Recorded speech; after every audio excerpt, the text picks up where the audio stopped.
소규모 주택 정비 사업은요, 재개발, 재건축과 달리 어렵게 말하면 도시 및 주거 정비법이 아니고 일명 빈지 특례법이 돼서 이 법으로 분리가 되어서 만들어진 곳이에요.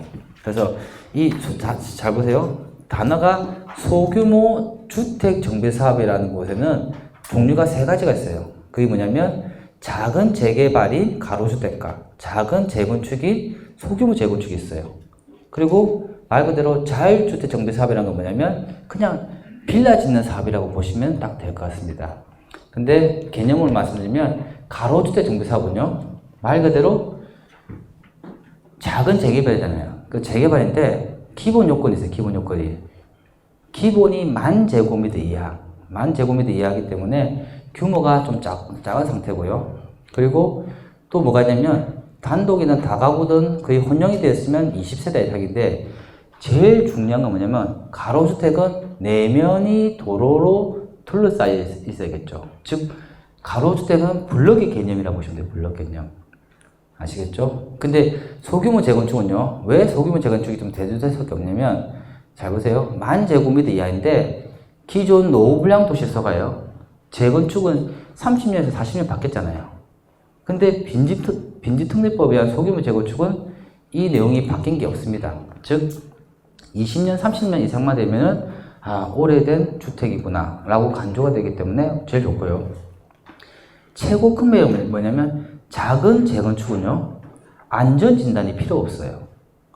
그러니까 지금 앞으로 규제 나오는 게 안전진단, 재건축에 대한 안전진단이 많이 강화됐다는데 소규모 재건축에서는 안전진단도 문제가 없고 노후불량도 40년이 아닌 30년 정도밖에 안 되기 때문에 소규모 재건축이 그래도 그나마 규제를 덜 받아서 진행을 할 겁니다. 아시겠죠? 자, 보시면요. 아이고, 그렇지. 자, 한 가지 물어볼게요. 이게 강주에 있는 남부 아파트와 남부 시장이라는 곳인데요. 여기는요, 건물의 형태가 어떠냐? 5층짜리로 돼 있어요. 5층짜리로. 근데 지하에는 주차장이 아니고 어떤 어르신이 고물상을 운영하고 계시더라고요. 그리고 1층에는 뭐 하냐면 점포들이 엄청나게 많은데 장사가 거의 안 돼요. 2층부터 5층까지 뭐냐면 말 그대로 아파트로 되어 있습니다. 그러면 건물의 모양을 보게 되면 어떻습니까? 가로주택이겠습니까? 재건축이겠습니까? 아니요. 그렇게 하시면 돼요. 건물의 모양은 주택들이 모여있는 곳이 아니고 아파트 집합 건물이 모여있다 보니까 이 모양 자체는 소규모 재건축인 거예요. 맞죠? 근데 이걸 딱 보니까 어떻습니까? 내면이 도로로 둘러싸여 있죠. 그러면 결론은 뭡니까? 가로주택도 된다는 소리예요. 그러면 가로주택이 있고 소규모 재건축이 있으면 여러분들 선택하실 명칭은 뭡니까? 가로주택이겠습니까? 소규모 재건축이겠습니까? 가로주택을 해야 되죠. 왜냐하면 다시 정리해 드릴게요. 모양은 집합 건물을 가지고 있다 보니까 소규모 재건축의 모양을 갖추고 있지만 내면이 도로로 둘러싸여 있다 보니까 가로주택이라는 명칭을 쓸 수가 있어요. 그런데 정부에서는 가로주택에 대한 언급을 엄청 많이 했죠. 규제가 아닌 완화를 하고 지원을 해주는 게 가로주택인데 소규모 재건축은 어떻습니까? 말 자체를 안 꺼내고 있어요. 그러니까 귀에 걸면 귀걸이, 코에 걸면 코걸이처럼 규제가 재건축에 들어갈 수도 있다는 거예요. 그래서 같은 가시면 가로주택으로 가는 게 좋고요. 실제로 이 남부 아파트 쪽 가보시면 이 길 건너편 쪽이 재개발해서 대단지가 만들어진 곳이에요. 그 옆에는 재개발이 잘 안 되니까 지역주택조합이 만들어져서 온 곳인데 아마 제가 6월 말 정도 되면은 강주에도 갈 겁니다. 가서 일단은 이론 강의가 남아있는데 그 부분을 정리하면서 일찍 가서 뭡니까? 강주 사람들이 바라보는 소규모 정비 사업들 중에서 소규모 재건축 있죠. 그 구역을 3개를 뭡니까? 저보고 같이 보고 좀 분석을 해달라고 해서 아마 같이 가볼 겁니다. 그때 혹시 같이 가실 분 있으면 한두 분, 세 분 정도 제 차에는 자리가 비어있기 때문에 같이 가셔도 될 것 같아요. 그래서 한번 이게도 강주에도 지금 보면은 조금씩은 소규모 정비 사업에 대한 바람이 불고는 있습니다. 그리고요, 지금 소규모 주택 정비 사업에 대해서 여러분들이 좀 생소하실 분이 있어요. 뭐냐면 소규모 정비 사업들이요, 생각보다 규모가 작아요. 여러분들 이론에는 10,000제곱미터 이하로 되지만 10,000제곱미터를 꽉 채워서 하는 재개발들은 거의 없습니다. 그리고 보시면요, 규모도 보시게 되면 자 보세요. LH하고 처음으로 같이 했던 뭡니까? 인천 석정 가로주택이라는 거는 LH하고 같이 했던 건 뭡니까? 공공성 확보가 되었다는 소리예요. 그러면 LH하고 같이 한다는 말은 LH 브랜드가 다르지 않지만 LH와 같이 공동 시행을 해서 아파트 만드는데 아파트 개수가 293개예요. 이건 엄청나게 많은 대단지입니다. 소규모에서는. 그런데 이 안에 LH와 같이 하다 보니까 행복주택이 108개 들어간 거죠. 이 행복주택은 싸게 팔아야겠죠. 싸게. 그리고 자 보세요. 숭이동에도 보면 신축 가로주택이 97개. 만수동에 보면은 신축 아파트 82개. 인천 용현동 가로주택에 보면 조합원이 90명이고 신축이 116개예요. 면목동권을 제외하고요. 부천 쪽에 있는 그것도 보면 신축이 141개밖에 안 돼요. 잘 보시면 200개를 넘는 데가 거의 없습니다. 아시겠죠? 그래서 아파트 단지가 만들어지면 일본 브랜드가 들어올 수 없는 거예요. 그래서 뭐랍니까? 아니 정부에서 너희들 말하는 뭡니까? 소규모 재건축을 하고 가로주택 하려는데 너무 규모가 작다 보니까 우리 브랜드가 들어갈 수가 없다. 그래서 10,000제곱미터 이하보다는 20,000제곱미터로 넓혀달라. 그럼 정부에서 뭐랍니까? 그렇게 할 것 같아요? 20,000제곱미터 넓혀주는 조건인데 무조건 임대주택은 20% 지어라. 요즘은 소규모 주택 정비사업에서는 임대주택이 포함이 됐으면 안 돼요.